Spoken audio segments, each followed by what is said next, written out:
Hi there, Mr. Sutton here, bringing you the Pre-Cal Honors 3-8 Extra Practice Number 1 solutions on polynomial and rational inequalities. To solve this inequality, I need to first get critical values. Since this is a polynomial we're dealing with, the only critical values are just going to be the roots. I don't have to worry about discontinuities. To get the roots, though, I'm going to need to factor this thing and see what zeroes out each factor. So two things that multiply to 14 and add up to 9, that would be positive 2 and positive 7. So x plus 2, x plus 7, greater than 0. And then for my roots, what zeroes out each of these factors, for the first one we've got negative 2, and then the next one we've got negative 7. Let me put those on a number line and do some sign analysis now. The furthest one to the left is going to be negative 7, and since there's no equals in my inequality, I'm going to use open dots for these since they're not actually going to be part of whatever solution I have. So we have an open dot on negative 7 and an open dot on negative 2. Let me pick values in each of these intervals now and test it out to see what the signs come out to. To the left of negative 7, I can use negative 8 or anything over there really. Negative 8 plus 2 is negative. Negative 8 plus 7 is negative. Even number of negatives gives me a positive by multiplying. Next up, between negative 7 and negative 2, let me use negative 6. That'll work out. Negative 6 plus 2 is negative. Negative 6 plus 7 is positive. One negative gives us a negative overall result. After negative 2, I'm going to use 0. I love using 0. 0 plus 2, 0 plus 7, those are just positives, so that whole thing is coming out positive there. Now our inequality in the beginning, they said that we wanted greater than 0. So that's all the positive intervals. So that's going to be this interval to the left of negative 7 that I'm going to shade, and also this one to the far right. Writing that in interval notation, I'm going to have negative infinity, comma, negative 7, and I need parentheses on both of those. We always use parentheses on infinity, and open dots means parentheses as well. Union, now I'm going to be doing parentheses negative 2, comma, positive infinity, parentheses. To solve this inequality, let me get some critical values and test around those with some sign analysis on a number line. For critical values, we're looking for roots. We don't need to worry about discontinuities since we don't have a rational function. But my roots now, the things that zero out each of these factors they so nicely provided me with in the beginning, we've got negative 4 for this first factor here. For the next one, that's going to be a negative 6. And putting those on a number line, I'm going to be using open dots for both of those because there's no equals under my inequality. So these are not actually part of my solution. So negative 6, that's the furthest to the left. And then we have another open dot on negative 4. Choosing a number to the left of negative 6, let's use negative 7. Let me plug that back in and see if things come out positive or negative. Now, to save a little bit of time, this squared parentheses is going to come out positive no matter what. So I don't really have to look at it. I'm just going to look at this first parentheses that could actually come out as something other than positive. Plugging negative 7 in there, we have negative 7 plus 4, which is a negative. And now between negative 6 and 4, let's use negative 5. Negative 5 plus 4 also comes out negative. And that, again, that's the only thing determining the sign of this whole thing. And then after negative 4, let me use 0. 0 plus 4 is positive. Now they told us that we were looking for things that were less than 0. So that's going to be all the negative intervals. So we have an interval to the left of negative 6 and also between negative 6 and negative 4. So really everything to the left of negative 4 except for this value of negative 6 that we're not allowed to include because we don't want things that make this come out to strictly 0. Writing these in interval notation, I'm going to actually need two intervals to kind of go around this negative 6 breaking point here. So we've got negative infinity, comma, negative 6 with a parentheses because we have an open dot there. Union, negative 6, comma, negative 4, also with parentheses. For this inequality, this one looks kind of weird, but it's actually going to be kind of a quick problem. We'll start by getting our roots and testing around them. The only root, the thing that makes this thing 0 if I plug it in, is going to be negative 1. Negative 1 plus 1 is 0. So there's our single root that we can put on a number line. Now, since we have an equals with this inequality, that means my root gets a solid dot. So solid dot at negative 1. And now we just test something to the left and the right and see what comes out positive and negative. To the left of negative 1, I'll use negative 2.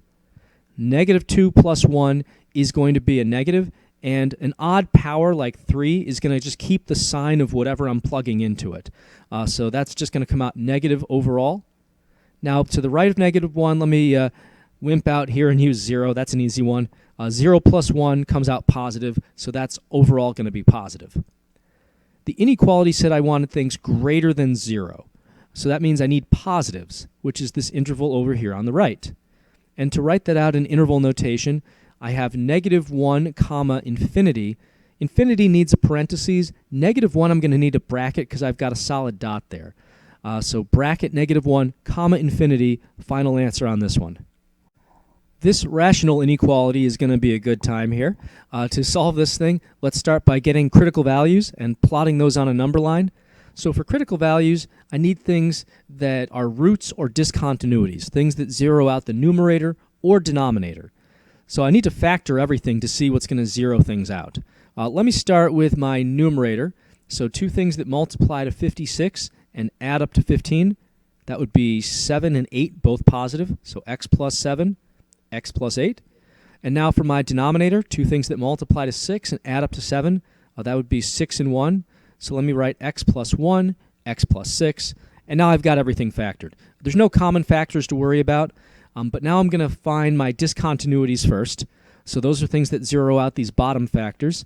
So for this first parentheses, x equals negative 1 will give us a discontinuity. And then for this next one, we have negative 6. Now for the roots that zero out the numerator, I've got negative 7 for this first factor and negative 8 for the other one. Putting those on a number line, the furthest one to the left is this negative 8, which is a root. Now, since I have an equals in my inequality, my roots are going to give me solid dots. So I have a solid dot at negative 8. And then negative 7 is the next one as we move to the right, also a solid dot since it's a root with an equals inequality. And then negative 6 is next. Now, discontinuities automatically are open dots because you can never have a solution where the function doesn't actually exist. So we have an open dot on negative 6, and then another open dot on negative 1. Let's test something in each of the intervals, and I'm going to use this factored form when I plug things in. So to the left of negative 8, let me try out negative 9. Plugging negative 9 in, negative 9 plus 7, plus 8, plus 1, plus 6, all of those we're getting negative results back. That's 4 negatives, an even number of negatives, giving me a positive overall. Now between negative 8 and negative 7, we're going to have to be crafty and use something like a negative 7.5. Negative 7.5 plus 7 is just barely negative. Plus 8 gives us a positive, though. And we're going to get negatives when we do negative 7 plus 1 and plus 6. So 3 negatives, odd number of negatives, negative overall result. Now we'll test out between negative 7 and negative 6. Let's use negative 6.5. That's going to give us positives if we do plus 7 and plus 8 with the negative 6.5. But down here, negative 6.5 plus 1 and plus 6, those are both coming out negative. 2 negatives gives us a positive. Next, between negative 6 and negative 1, let me use negative 5. Negative 5 plus 7, plus 8, and plus 6, all three of those I'm getting positives back. Negative 5 plus 1 is going to give us our only negative out of that batch. So that's going to be a negative overall because I have an odd number of negatives. Finally, to the right of negative 1, let me use 0. So that's just going to give us a 7, an 8, and a 1, and a 6 if I plug that in for x.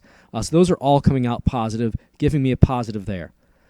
Now, they said in my inequality I wanted less than 0, so I'm looking for negative intervals. That's the second and fourth intervals that we labeled there. Writing that in interval form, my first interval, I've got negative 8, comma, negative 7, and I'm going to have brackets on both ends because we have solid dots for that interval. Next, my next interval is going to be negative 6, comma, negative 1. Those are both going to get parentheses, though, since those were both open dots. And I need a little union in there to keep everything together. And that's it.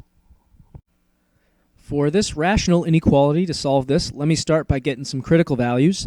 I already can very quickly pick out a discontinuity, but let me factor my numerator, and that'll help me get some roots. So this x plus 3 can stay the way it is for now. Up top here, I have two numbers that multiply to 35 and add up to 12. That would be, we'll have x plus 5 and x plus 7 that we can split that into. And now going through my discontinuities that zero out my denominator, that'll be just negative 3, because negative 3 plus 0, or plus 3 would give us 0, and dividing by 0 is undefined. Up top, we've got negative 5. That gives us a root of negative 5. These zero this thing out now. And I also have a root for this x plus 7 factor of negative 7. Putting those on a number line, the types of dots I'm going to use, I'm going to use solid dots for my roots because we have an equals under the inequality. The discontinuity automatically gets an open dot. So going from left to right, negative 7 is the furthest to the left. That'll be a solid dot on negative 7 because it's a root with an equals here. And then moving to the right, negative 5 is next, also solid dot. And then finally our open dot at negative 3. Let me test out something on each part of the interval here. So to the left of negative 7, let me try negative 8. So I've got negative 8 plus 5, negative 8 plus 7, negative 8 plus 3. All three of those come out negative. 3 negatives, odd number of negatives gives me a negative. Next, between negative 7 and negative 5, I can use negative 6. Negative 6 plus 5 and negative 6 plus 3 are both negative. Plus 7 is a positive. 2 negatives gives me a positive overall. Now between negative 5 and negative 3, I can use negative 4. Negative 4 plus 5 and plus 7, both of those are coming out positive. Negative 4 plus 3 is negative, though. 1 negative gives us a negative. Finally, to the right of negative 3, let me use 0. 0 plus 5 plus 7 and plus 3, all three of those come out positive, so positive overall. Now for the inequality, we said greater than 0 is what we're looking for. So I want positive intervals. So that's this second interval and the fourth interval that we labeled with pluses. Writing those out in interval notation, I've got negative 7, comma, negative 5, and I have to use brackets because of my solid dots here. Next, I have a union and negative 3, comma, infinity. Both of those will be parentheses. Negative 3 because we have an open dot, infinity because, well, it's infinity.